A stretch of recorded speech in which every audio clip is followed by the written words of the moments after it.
In the darkest chapter of German history, during a time when incited mobs threw stones into the windows of innocent shop owners and women and children were cruelly humiliated in the open, Dietrich Bonhoeffer, a young pastor, began to speak publicly against the atrocities that the regime had produced.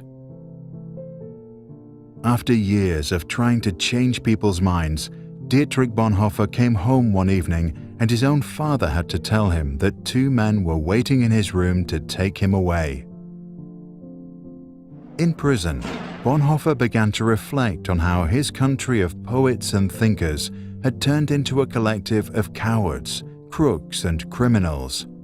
Eventually, he concluded that the root of the problem was not malice, but stupidity.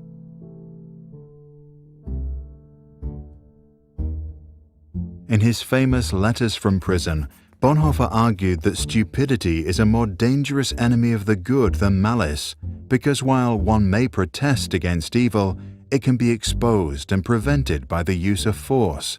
Against stupidity, we are defenseless. Neither protests nor the use of force accomplish anything here. Reasons fall on deaf ears.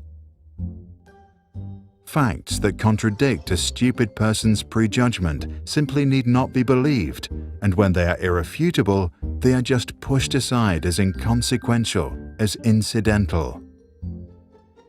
In all this, the stupid person is self-satisfied and, being easily irritated, becomes dangerous by going on the attack.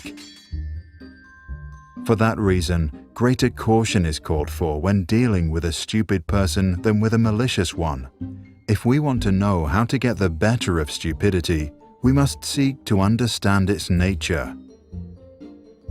This much is certain: stupidity is, in essence, not an intellectual defect, but a moral one.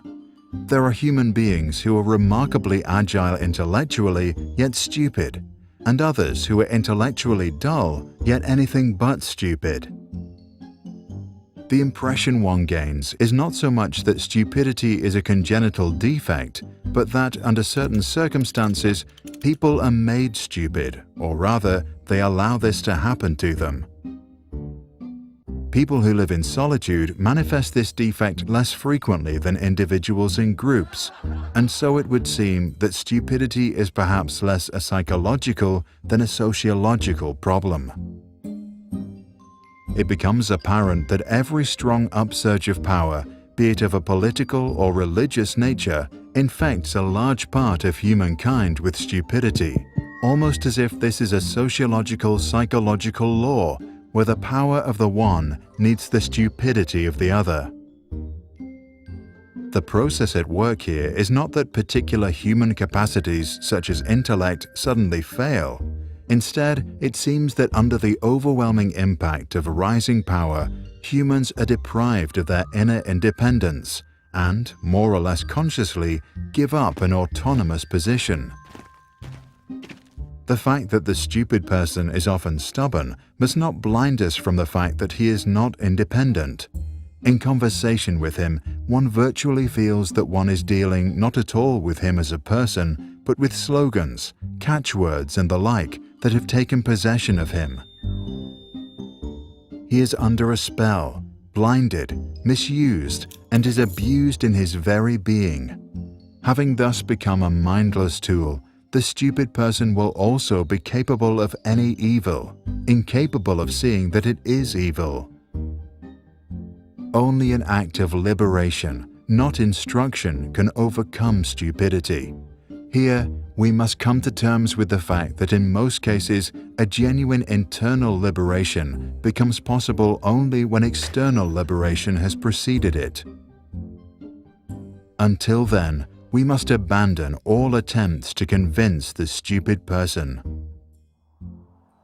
Bonhoeffer died due to his involvement in a plot against Adolf Hitler at dawn on the 9th of April 1945 at Flossenbürg concentration camp, just 2 weeks before soldiers from the United States liberated the camp.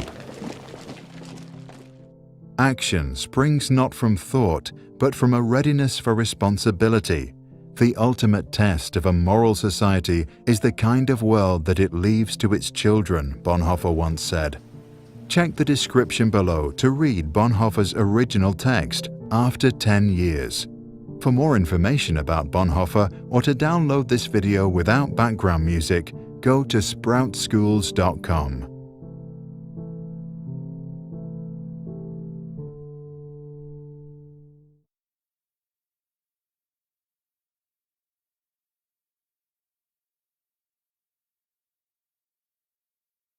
Sprouts videos are published under the Creative Commons license. That means our videos are free and anyone can download, edit, and play them for personal use.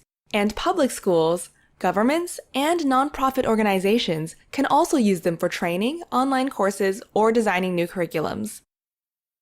To help us stay independent and support our work, you can join our patrons and contribute. Just visit patreon.com/sprouts. Even $1 can make a difference.